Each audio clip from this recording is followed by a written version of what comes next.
વહાલા મિત્રો, બાઇબલ જણાવે છે કે તમે પ્રભુ ઈસુ ખ્રિસ્તને પહેરી લો. તેનો અર્થ શું તમે જાણો છો?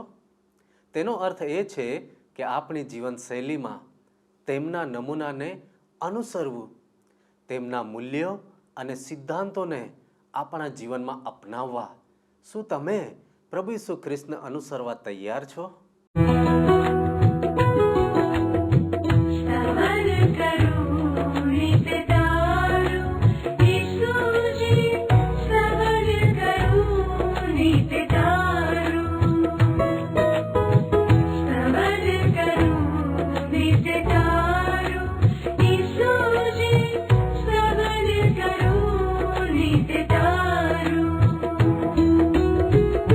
आज सवारे साध सुनी तऊ महिमा करूं प्रभु तारो,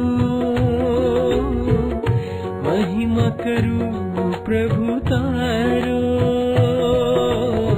स्तवन करूं नित्य तारो.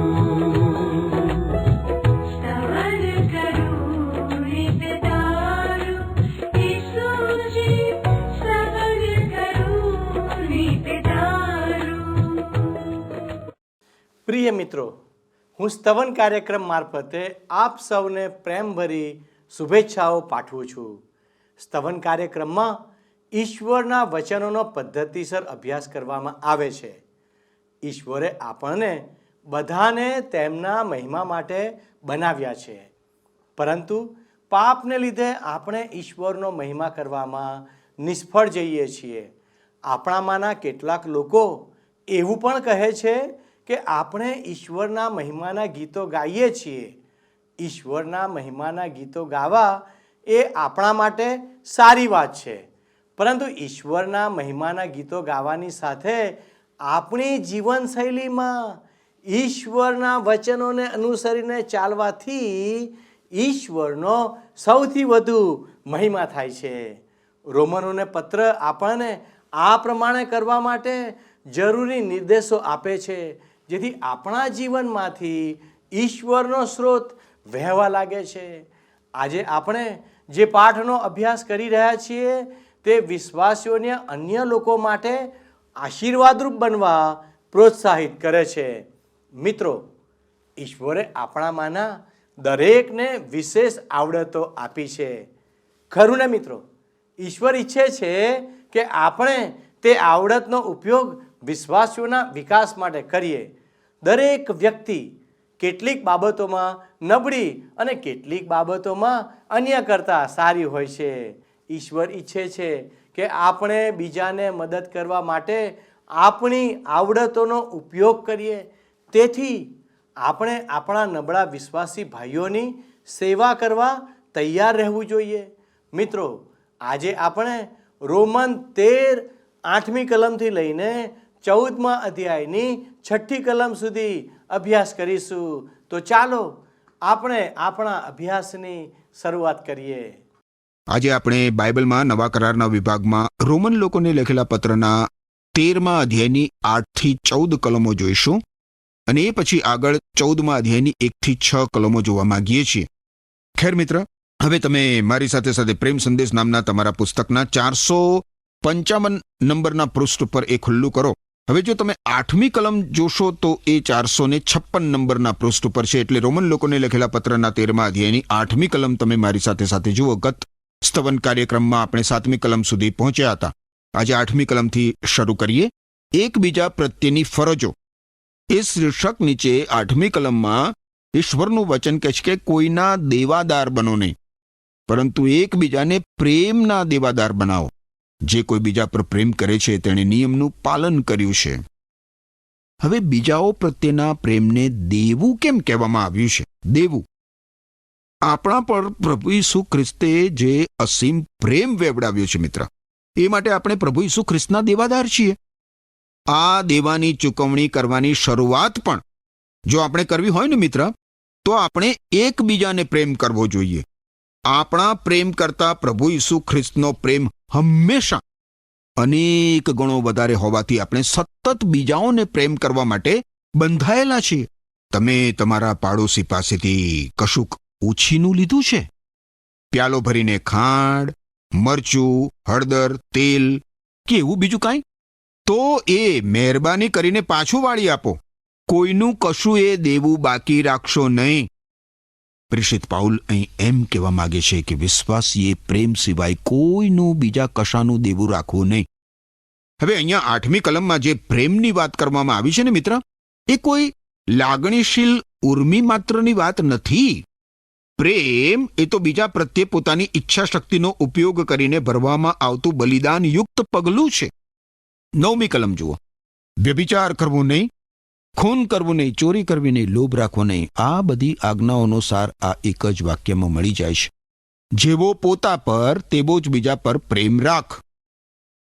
વ્યભિચાર કરવો નહીં. હવે મને કહેશો નહીં મિત્ર કે તમે કોઈને પ્રેમ કરો છો અને તેની સાથે વ્યભિચાર કરો છો. તમે ઈચ્છો તો એને પ્રેમ કહી શકો, પણ એ પ્રેમ નહીં, વાસના છે. વાસના એ જાતીય દુર્વાસના છે, વ્યભિચાર છે, લંપટપણું છે, અધોગતિ છે અને ઈશ્વરની નજરમાં ખતરનાક પાપ છે. એ વિશે ઈશ્વર પોતાનું દ્રષ્ટિબિંદુ ક્યારેય ફેરવતા નથી. ખૂન કરવું નહીં. એક માણસ બીજા માણસનું છુરી હુલાવ્યા સિવાય કે પિસ્તોલની ગોળી છોડ્યા સિવાય અનેક રીતે ખૂન કરી શકે છે મિત્ર. એક માણસ બીજા માણસની છાપ બગાડીને તેની વિરુદ્ધ નિંદા કરીને તેને ખલાસ કરી શકે છે. હા, આપણે કોઈનું છુરી હેલાવીને કે પિસ્તોલ ચલાવીને ખૂન કરતા ના હોઈએ, પણ એની વિરુદ્ધ જાત જાતની વાતો કરીને, એની બદનક્ષી કરીને, એના ચારિત્રનું ખંડન કરીને કેટલી બધી વાર કોઈનું ને કોઈનું ખૂન કરતા હોઈએ છીએ. પણ પ્રભુનું વચન આપણને શીખવે છે કે તું આ રીતે પણ કોઈનું ખૂન ના કર. ચોરી કરવી નહીં. માણસ જો દરેકને પ્રેમ કરતો હોય તો તે અપ્રમાણિકતાથી કશું જ સંપાદન નહીં કરે. હવે ચોરી માત્ર પૈસાની જ નથી થતી, સમયની થાય છે, શક્તિની થાય છે, આવડતની થાય છે અને એવી બીજી ઘણી બધી વસ્તુઓની પણ ચોરી થાય છે. કચેરીમાં કાર્ય કરતા હોઈએ અને હાજરી પત્રકમાં સહી કરીને ચા પીવાના બાને કચેરીના સમયે 12 કલાક 2 કલાક ફરી આવીએ તો એ ચોરી નથી તો બીજું શું છે? જે કામ 2 કલાકમાં થઈ શકે તે પૂરું કરતા 6 કલાક બગાડી નાખીએ તો એ ચોરી નથી તો બીજું શું છે મિત્ર? વિશ્વાસી કોઈ પણ પ્રકારની ચોરી કરી શકે નહીં. લોભ રાખવો નહીં. તમારો પાડોશી નવું સ્કૂટર લાવે કે એના મકાનમાં ફેરફારો કરીને વધારે સુવિધાવાળું બનાવે, વિશાળ બનાવે, તો તમને કેવી લાગણી થાય? ઘણી બધી વાર આવા સંજોગોમાં આપણે કહીએ છીએ કે મને પણ એવું સ્કૂટર મળી જાય, મને પણ એવું વિશાળ મકાન મળે તો કેટલું સારું. બીજા શબ્દોમાં, આપણા પડોશી પાસે નવું સ્કૂટર કે વિશાળ મકાન હોવા કરતાં આપણી પાસે હોવું જોઈતું હતું, એમ આપણા કહેવાનો ભાવાર્થ હોય છે. પ્રેષિત પાઉલ કહે છે કે બીજાઓ પ્રત્યેનો આપણો પ્રેમ આપણા શબ્દોમાં નહીં પણ આપણા કૃત્યો દ્વારા પ્રગટ થાય છે કે સાચે જ એ કેટલો છે અને કેવો છે. તમે તમારી જાત વિશે બહુ જ ઊંચા ખ્યાલો ના રાખતા હો તો પણ તમે જાણી જોઈને ભૂખ્યા રહેવાનો પ્રયત્ન નહીં કરો. તમે સારા વસ્ત્રો પણ પહેરશો, તમે રહેવા માટે આખરે છાપરું પણ શોધશો. કોઈ તમને છેતરી ના જાય કે કોઈ તમને ઈજા ના પહોંચાડે એની તમે ચીવટ રાખશો. કોઈ તમારા લગ્ન જીવનમાં ભંગાણ પાડવાનો પ્રયત્ન કરે તો તમે ગુસ્સે થઈ જશો. મિત્ર, બીજાઓ પ્રત્યે આપણે જે પ્રેમ પ્રદર્શિત કરવાનો છે તે આ છે. બીજાઓ પર પોતાની જાત જેવો પ્રેમ રાખવો તે આ છે. પ્રેષિત પાઉલ એટલે જ 10મી કલમમાં કહે છે, બીજાઓ પર પ્રેમ રાખનાર તેમનું કદી ખરાબ કરતો નથી. પ્રેમ કરવામાં આખા નિયમશાસ્ત્રનું પાલન થાય છે. બીજાઓને પ્રેમ કરવો એ આખા નિયમશાસ્ત્રનું પાલન છે મિત્ર. આ પ્રકારનો પ્રેમ એ પવિત્ર આત્માનું ફળ છે. ગલાતી લોકોને લખેલા પત્રના 5મા અધ્યાયની 22મી કલમ તમે જોજો. હવે આપણે આગળ વધીએ અને રોમન લોકોને લખેલા પત્રના 13મા અધ્યાયની 11 અને 12 કલમોમાં જોઈએ કે પ્રેષિત પાઉલ અહીં શું કહે છે. 11 અને 12 કલમો કે છે, તમારે તેમ કરવાની જરૂર છે, કારણ આ કેવો સમય છે તે તમે જાણો છો. હાલ તમારે ઊંઘમાંથી જાગવાનો સમય આવી પહોંચ્યો છે. આપણે વિશ્વાસ કર્યો ત્યારના કરતાં હાલ આપણો ઉદ્ધાર વધારે નજીક છે. રાત્રિ લગભગ પસાર થઈ ગઈ છે, દિવસ નજીક આવી પહોંચ્યો છે. હવે અંધકારના દુષ્ટ કામો કરવાના બંધ કરીએ, પ્રકાશના શસ્ત્રો સજી લઈએ. પાઉલે આ વાત 2000 વર્ષ પૂર્વે કરી હતી મિત્ર, અને આપણે હાલ આ વર્તમાન સમયમાં આ વાત વધારે ગંભીરતાથી લેવાની જરૂર છે. 13મા અધ્યાયના આ અંતિમ વિભાગમાં જાણે એલાર્મ ઘડિયાળ રણકી ઉઠે છે, જેથી દુનિયામાં ઊંઘી રહેલા વિશ્વાસીઓ જાગૃત થાય, પોતાના સમગ્ર વ્યક્તિત્વને ઈશ્વરને હવાલે કરવાના આ વધુ પ્રોત્સાહનને વિસરી જનાર વિશ્વાસીઓ જાગૃત થાય. મારા મિત્ર, ઈશ્વરના સંતાન માટે આ સમય આ દુનિયાની ચીજ વસ્તુઓ માટે, આ દુનિયાની બાબતો માટે જીવવાનો નથી. પ્રભુ ઈસુ ખ્રિસ્ત આવશે ત્યારે હું માનું છું કે આ દુનિયામાં પરોવાયેલા ઘણા બધા વિશ્વાસીઓને નીચા જોણું થશે. પ્રભુ ઈસુ ખ્રિસ્ત આવશે ત્યારે તમારી પાસે કયા સુખ સાધનો હશે? તમારી પાસે બેંકમાં કેટલા પૈસા હશે? તમારી પાસે જે કાંઈ છે તે અને તમારો સમય તમે ઈશ્વર માટે વાપરો છો ખરા? જુઓ, રોમન લોકોને લખેલા પત્રના 12મા અધ્યાયની 1લી અને 2જી કલમમાં શું કહેવામાં આવ્યું હતું? યાદ કરો જરા.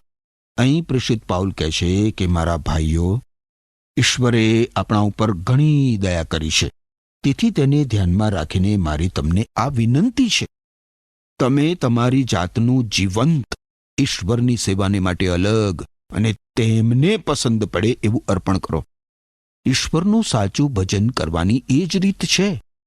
આ દુનિયાના ધોરણને અનુસરો નહીં, પણ ઈશ્વરને તમારા મનનું પૂરેપૂરું બદલાણ કરીને તમારું આંતરિક રૂપાંતર કરવા દો. ત્યાર પછી જ તમને ઈશ્વરની ઈચ્છાની ખબર પડશે કે શું સારું છે, ઈશ્વરને શું ગમે છે અને શું સંપૂર્ણ યોગ્ય છે. જો આપણે પ્રભુ ઈસુ ખ્રિસ્તના પુનરાગમનની રાહ જોતા હોઈશું મિત્ર, તો એ બાબત આપણા જીવનને શુદ્ધ કરશે. તમે જુઓ, બાઇબલમાં નવા કરારના વિભાગમાં યોહાને લખેલો પહેલો પત્ર છે, એના 3જા અધ્યાયની 3જી કલમમાં લખવામાં આવ્યું છે કે ઈસુ ખ્રિસ્તમાં આવી આશા રાખનાર જેમ ઈસુ ખ્રિસ્ત શુદ્ધ છે તેમ પોતાને શુદ્ધ રાખે છે.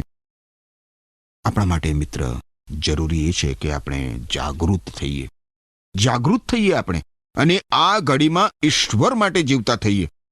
પ્રેષિત પાઉલ હવે રોમન લોકોને લખેલા પત્રના 13મા અધ્યાયની 13મી કલમમાં આગળ કહે છે કે દિવસના પ્રકાશમાં જીવનાર લોકોની માફક આપણું વર્તન યથાયોગ્ય રાખીએ. એટલે કે આપણે ભોગ વિલાસમાં, નશાબાજીમાં, વ્યભિચારમાં, અશ્લીલ વર્તનમાં, ઝઘડામાં અને ઈર્ષામાં જીવીએ નહીં. આપણે સાચે જ મિત્ર સન્માનપૂર્વક જીવવાની જરૂર છે. ભોગ વિલાસમાં, નશાબાજીમાં, વ્યભિચારમાં, અશ્લીલ વર્તનમાં, ઝઘડામાં કે ઈર્ષામાં નહીં. આપણને મોટા શહેરોના અને હવે તો ગામોમાં પણ રાત્રિ જીવન વિશે ઘણું બધું સાંભળવા મળે છે. વિશ્વાસી રાત્રિ જીવન સાથે નહીં પણ પ્રકાશ ભર્યા દિવસના જીવન સાથે તાલમેલ સાધે છે. એ અંધકારમાં નહીં પણ પ્રકાશમાં જીવે છે. રાત્રિ વર્તમાન સમયની દુષ્ટતા અને ભ્રષ્ટતા સૂચવે છે મિત્ર, જ્યારે પ્રકાશ શુદ્ધ અને પવિત્ર જીવન સૂચવે છે.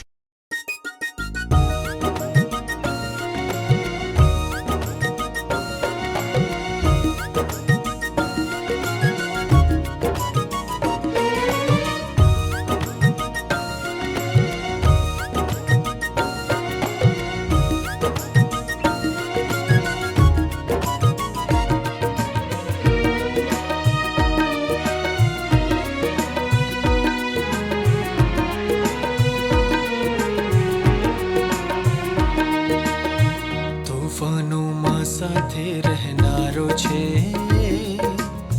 મારો પ્રભુ, મારી સાથે છે. તોફાનોમાં સાથે રહેનારો છે મારો પ્રભુ, મારી સાથે છે. મૃત્યુની છાયા તણી ખીણમાં, મૃત્યુની છાયા તણી ખીણમાં મારો પ્રભુ મારી સાથે છે. તોફાનોમાં સાથે રહેનારો છે મારો પ્રભુ, મારી સાથે છે.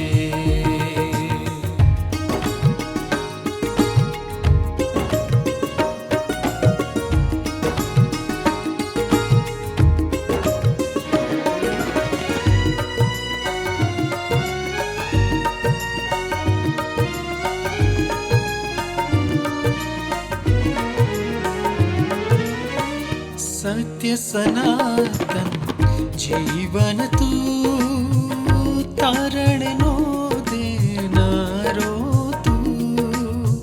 સત્ય સનાતન જીવન તું, તારણનો દેનારો તું. ખોવાયેલાનો શોધનારો છે, દુઃખિત મનનો સહારો છે. તોફાનોમાં સાથે રહેનારો છે, મારો પ્રભુ મારી સાથે છે.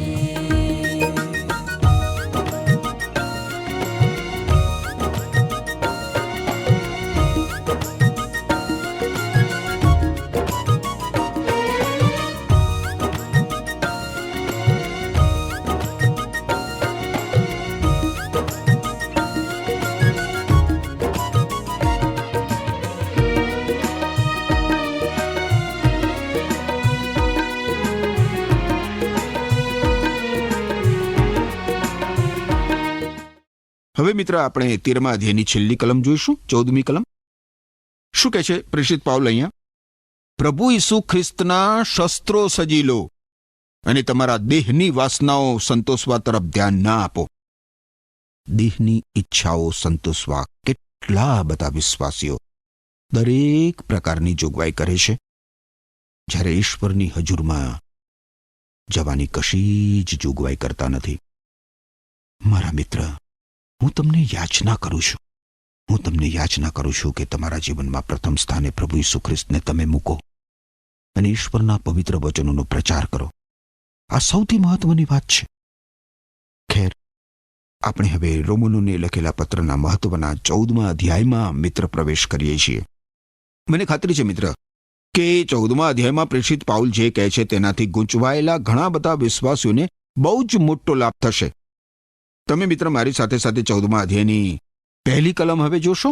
તારા ભાઈનો ન્યાય ન કર એ શીર્ષક નીચે રોમન લોકોને લખેલા પત્રના 14મા અધ્યાયની પહેલી કલમમાં કહેવામાં આવ્યું છે કે તમારામાં જે વિશ્વાસમાં નબળો હોય એનો સ્વીકાર કરો. એના અંગત અભિપ્રાયો પ્રત્યે તેની સાથે વાદ વિવાદ ના કરો. એટલે બીજી રીતે જોઈએ તો વિશ્વાસમાં જે વ્યક્તિ નબળી છે એને તમારી સંગતમાં આવકારો, પણ એના અંગત અભિપ્રાયો વિશે કે તેના વર્તન વિશે એનો ન્યાય કરશો નહીં. આ કલમને મિત્ર પ્રેષિત પાઉલ 13મા અધ્યાયમાં જે કહી ગયા એની સાથે સંબંધ છે. પ્રેમનો નિયમ હવે વ્યવહારમાં મુકાય છે.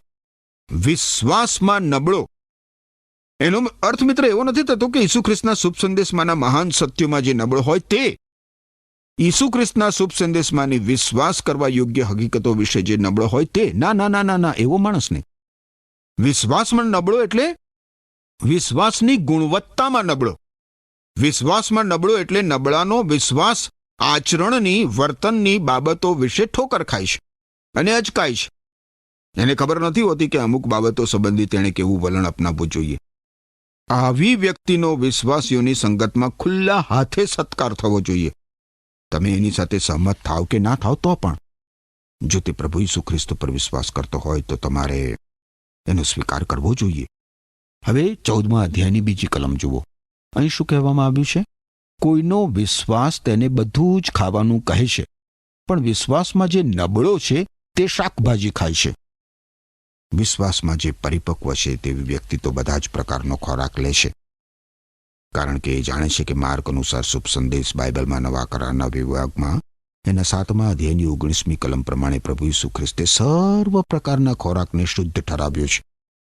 દુનિયાના જળ પ્રલય પછી ઉત્પત્તિ 9 અને 3 પ્રમાણે બાઇબલમાં ઉત્પત્તિનું પુસ્તક છે ને જૂના કરારના વિભાગમાં પહેલું પુસ્તક, એના 9મા અધ્યાયની 3જી કલમ પ્રમાણે ઈશ્વરે માનવીને બધા જ પ્રકારનો ખોરાક ખાવા માટે આપ્યો છે. એ પણ પરિપક્વ વિશ્વાસી જાણે છે. વારું, હવે આગળ આપણે 14મા અધ્યાયની 3જી કલમ જોઈએ. અહીં લખવામાં આવ્યું છે, જે બધું ખાય છે તેણે બધું ન ખાનારનો તુચ્છકાર ન કરવો, કારણ ઈશ્વરે તેનો સ્વીકાર કરેલો છે. ઈશ્વરે જે વ્યક્તિનો સ્વીકાર કર્યો હોય એ વ્યક્તિનો ખોરાક માટે તુચ્છકાર કરી શકાય જ નહીં મિત્ર. વિશ્વાસીઓ ખોરાકને કારણે એકબીજા ઉપર દોષારોપણ કરી શકે નહીં. હવે આ કલમમાં ખોરાક જેવી કોઈ પણ શંકાસ્પદ બાબતનો કે આંગળી ચીંધી શકાય એવી બાબતનો સમાવેશ કરી શકીએ આપણે? ચોથી કલમ જુઓ આગળ. અહીં લખવામાં આવ્યું છે, કોઈના નોકરનો ન્યાય કરવાનો તને શો અધિકાર છે? તેને ચાલુ રાખવો કે તેને કાઢી મૂકવો, એ બાબત તેના શેઠે જોવાની છે. પ્રભુ તેમ કરવાને શક્તિમાન છે, માટે તે ટકી રહેશે. હવે આ આપણને હચમચાવી નાખનાર એવો પ્રશ્ન છે. કયો પ્રશ્ન? કોઈના નોકરનો ન્યાય કરવાનો તને શો અધિકાર છે, એ પ્રશ્ન. મારા વિશ્વાસી મિત્ર, શંકાસ્પદ બાબત માટે કે આંગળી ચીંધી શકાય એવી બાબત માટે બીજા વિશ્વાસીનો ન્યાય કરવા ન્યાયાધીશની ખુરશી પર બેસવાનો તમને કે મને શો અધિકાર છે? શું આપણે ઈશ્વર છીએ? શું એ વ્યક્તિએ આપણને હિસાબ આપવાનો છે? પ્રેષિત પાઉલ કહે છે કે તેણે આપણને હિસાબ નથી આપવાનો, એણે તો ઈશ્વરને હિસાબ આપવાનો છે. એણે એના સ્વામી ઈશ્વર સામે ઊભા રહેવાનું છે. હવે તમે જુઓ, પ્રેષિત પાઉલ આપણને પહેલો મહાન સિદ્ધાંત આપે છે 5મી કલમમાં. કોઈને મન અમુક દિવસ બીજા દિવસો કરતા વધારે અગત્યનો છે.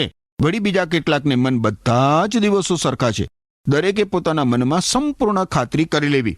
મનમાં સંપૂર્ણ ખાતરી કરી લેવી એનો અર્થ મિત્ર એ થાય કે તમારા મનમાં, તમારા હૃદયમાં શંકાના એક પણ તાંતણા રહિત સંપૂર્ણ ખાતરી કરી લેવી. હવે પાઉલ ખોરાકના ઉદાહરણ ઉપરથી દિવસના ઉદાહરણ ઉપર આવે છે. કોઈ ખાસ દિવસ મહત્વનો નથી હોતો મિત્ર. કોલોસીઓને લખેલા પત્રના 2 અધ્યાયની 16મી કલમમાં પ્રેષિત પાઉલ શું કહે છે? જુઓ, બાઇબલમાં નવા કરારના વિભાગમાં કોલોસી લોકોને લખેલો પત્ર 2 અધ્યાય 16મી કલમ કે છે, તમારા ખાવા પીવા સંબંધી કે પવિત્ર દિવસોની બાબતમાં ચંદ્ર દર્શનનું પર્વ કે સાબાત સંબંધી કોઈ ચુકાદો ન આપો. 5મી કલમમાં પાઉલ જે સિદ્ધાંત શીખવા માંગે છે તે એ છે મિત્ર કે આપણે જે કરીએ, જે કાંઈ કરીએ આપણે, એ માટે આપણને મનમાં શંકા રહિત સંપૂર્ણ ખાતરી હોવી જોઈએ કે આપણે જે કરવા માંગીએ છીએ તે યોગ્ય છે. મનમાં સંપૂર્ણ ખાતરી કરી લેવી એટલે કે આપણા મનની, આપણા હૃદયની, આપણા ઈચ્છાની અને આપણા સમગ્ર વ્યક્તિત્વની કિનારી સુધી ખાતરીથી ભરપૂર થઈ જવું. શંકા હોય તો એ બાબત ના જ કરવી. મનમાં શંકા હોય એવું પગલું ભરવું જ નહીં. વિશ્વાસી પોતાના સમગ્ર મનથી અને પૂરેપૂરા વ્યક્તિત્વથી સામેલ થઈ ના શકે એવી બાબત વિશ્વાસીએ કરવી જોઈએ નહીં. તમે જે કાંઈ કરો તે ઈશ્વર માટે કરો છો એવી તમને ખાતરી થતી હોય તો જ એ બાબત કરી શકાય. તમે જે કંઈ કરવા માંગો છો તે વિશે તમારા મનમાં પ્રશ્ન હોય તો હરગીજ એ બાબત મિત્ર તમે ના કરતા, નહીતર તમે ખોટું જ કરી બેસશો. હવે જુઓ, 6ઠી કલમમાં પ્રેષિત પાઉલ શું કહે છે? 6ઠી કલમમાં પ્રેષિત પાઉલ કહે છે, જે અમુક દિવસને જ અગત્યનો ગણે છે તે પ્રભુના મહિમાની ખાતર ગણે છે. જે બધું ખાય છે તે પ્રભુના મહિમાની ખાતર ખાય છે, કારણ ખોરાકને માટે તે ઈશ્વરનો આભાર માને છે. જે અમુક ખોરાક ખાવાની ના પાડે છે તે પ્રભુના મહિમાની ખાતર એમ કરે છે અને તે ઈશ્વરનો આભાર માને છે. અદ્ભુત છે ને આ કલમ? આ કલમ દ્વારા પ્રેષિત પાઉલ આપણને કહેવા માંગે છે કે આપણે જે કાંઈ કરીએ, જે કાંઈ બોલીએ, જે કાંઈ વિચારીએ, જે કોઈ નિર્ણય લઈએ, જે કોઈ પગલું ભરીએ, એ બધું જ ઈશ્વરના મહિમા માટે થવું જોઈએ મિત્ર. એમાં ઈશ્વરનો મહિમા થવો જોઈએ. દિવસ અને ખોરાકના ઉદાહરણ દ્વારા પ્રભુના આ વચનોમાં એ જ મુદ્દો ઉપસ્થિત કરવામાં આવ્યો છે મિત્ર. જે દિવસને તમે અગત્યનો માનતા હોય એ દિવસે પ્રભુને મહિમા આપો. તમારા માટે એ દિવસ પ્રભુનો મહિમા કરવા માટે હોવો જોઈએ. અને ખોરાકની બાબતમાં જોઈએ તો પણ મિત્ર, આપણા ખોરાકથી પ્રભુના મહિમાનો ભંગ ના થવો જોઈએ. રસોઈની થાળીમાં કયો ખોરાક પીરસવો છે એ મહત્વનું નથી હોતું, પરંતુ ખોરાક લેતી વખતે હૃદયમાં શું છે એની ઈશ્વર નોંધ લે છે મિત્ર. વિશ્વાસીના હૃદયનું વલણ એના આચરણ પર અસર કરે છે. વિશ્વાસી તરીકે આજે શીખેલી બાબતોમાં આપણું વલણ કેવું છે મિત્ર? તમારું વલણ કેવું છે મિત્ર? જરા ચકાસણી કરશો? મારા હૃદયની પ્રાર્થના છે કે એમ કરવા માટે ઈશ્વર તમને કૃપા આપો. આમેન. વહાલા દર્શક મિત્રો, સંત પાઉલ વિશ્વાસીઓને શીખવે છે કે વિશ્વાસીઓએ એકબીજા પર પ્રેમ કરવા સિવાય બીજું કોઈ પણ દેવું કરવાનું નથી. વિશ્વાસીઓએ હંમેશા અન્ય લોકોને પ્રેમ કરવો જોઈએ. પ્રેમ પોતાના પડોશીનું કંઈ પણ ભૂંડું કરતો નથી. સંત પાઉલ ઊંઘી રહેલી વ્યક્તિના વર્ણન દ્વારા એમ જણાવે છે કે વિશ્વાસીઓએ સમજવું જોઈએ કે ઈસુ ખ્રિસ્ત તેમને લેવા ટૂંક સમયમાં પાછા આવવાના છે. માટે તેઓએ તે સમયની આતુરતાથી રાહ જોવી જોઈએ અને સતત જાગતા રહેવું જોઈએ, કારણ કે ખ્રિસ્ત ક્યારે પાછા આવશે તેની કોઈને ખબર નથી. સંત પાઉલ અંધારી રાત વિશે લખતા એમ કહે છે કે ઘણા દુષ્ટ લોકો તેમની દુષ્ટ યોજનાઓને પાર પાડવા માટે રાત પડે તેની રાહ જોતા હોય છે. પરંતુ હવે ઈસુ ખ્રિસ્ત આપણા માટે મૃત્યુ પામ્યા અને પાપ તથા શૈતાનની શક્તિને પરાજય આપીને મરણમાંથી ઉઠ્યા છે. માટે અંધારી રાત લગભગ પૂરી થઈ ગઈ છે. તેથી લોકો માટે દુષ્ટ કાર્યો કરવાની તક લગભગ સમાપ્ત થઈ ગઈ છે. વિશ્વાસીઓએ આવા અંધકારના કામોને તજી દેવા જોઈએ. રોમમાં વિશ્વાસીઓ વચ્ચે ઘણા મતભેદો હતા. સંત પાઉલ ઈચ્છતા હતા કે રોમના વિશ્વાસીઓ એકબીજાને પ્રેમ કરે, તેઓ નિયમો અને રિવાજો વિશે દલીલ કરે એવી પાઉલની ઈચ્છા નહોતી. તેઓ જાણતા હતા કે કેટલાક વિશ્વાસીઓમાં નબળો વિશ્વાસ હતો. તેમણે મજબૂત વિશ્વાસ ધરાવતા વિશ્વાસીઓને વિનંતી કરી હતી કે તેમણે નબળા વિશ્વાસ ધરાવતા લોકોને પ્રોત્સાહિત કરવા. મિત્રો, આજે આપણા સમાજમાં નબળા વિશ્વાસીઓ છે. તમે જેઓ વિશ્વાસમાં મજબૂત છો તેઓ નબળા વિશ્વાસીઓની સાથે સંગત કરીને વિશ્વાસમાં મજબૂત બનાવો. તો મિત્રો, શું તમે આજે વિશ્વાસમાં મજબૂત થવા માંગો છો? તો પ્રભુના ચરણોમાં બેસો અને તેમની સાથે સંગત કરો. તમારા જીવનમાં પ્રભુ ઈસુને પહેરી લો. વાલા દર્શકો, આ વિશે વિચાર કરો અને આવો આપણે પ્રાર્થના કરીએ. વાલા ઈશ્વર પિતા, તમે અમને મદદ કરો કે અમે તમારા પર વધારે વિશ્વાસ કરનારા બાળકો બનીએ. પવિત્ર દેવ, અમારા જીવન પર તમારી કૃપા રેડો. અમારી સર્વ જરૂરિયાતોને તમે પરિપૂર્ણ કરો. પવિત્ર દેવ, અમે બધા તમારા હાથોમાં સોંપાઈએ છીએ. અમારી આ વિનંતી ઈસુના નામમાં માગીએ છીએ. આમેન. વાલા દર્શક મિત્રો, આજે તમે એક ચોક્કસ નિર્ણય કર્યો છે અને મારી વિનંતી છે, જો તમે કોઈ નિર્ણય કર્યો છે તો અમારા પ્રતિનિધિ સાથે તમે ફોન પર આપના નિર્ણયને જણાવશો, જેથી કરીને અમારા પ્રતિનિધિ આપના માટે પ્રાર્થના કરી શકે. ઈશ્વર આજનો આશીર્વાદ આપ સૌને આપો. આમેન.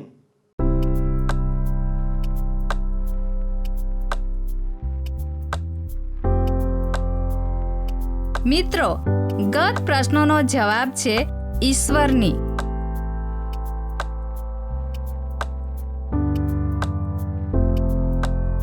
આજનો પ્રશ્ન છે, જીવનમાં પ્રથમ સ્થાન કોને આપવું જોઈએ?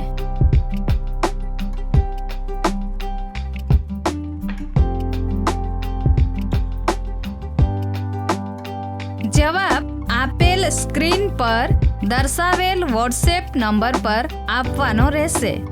કાર્યક્રમ દરમિયાન પૂછેલા પ્રશ્નનો સાચો જવાબ આપનાર વિજેતાઓના નામ દર મહિનાના પ્રથમ સોમવારે જાહેર કરવામાં આવશે. શું તમને આ કાર્યક્રમ ગમ્યો? અત્યારે જ અમને મિસ કોલ કરો.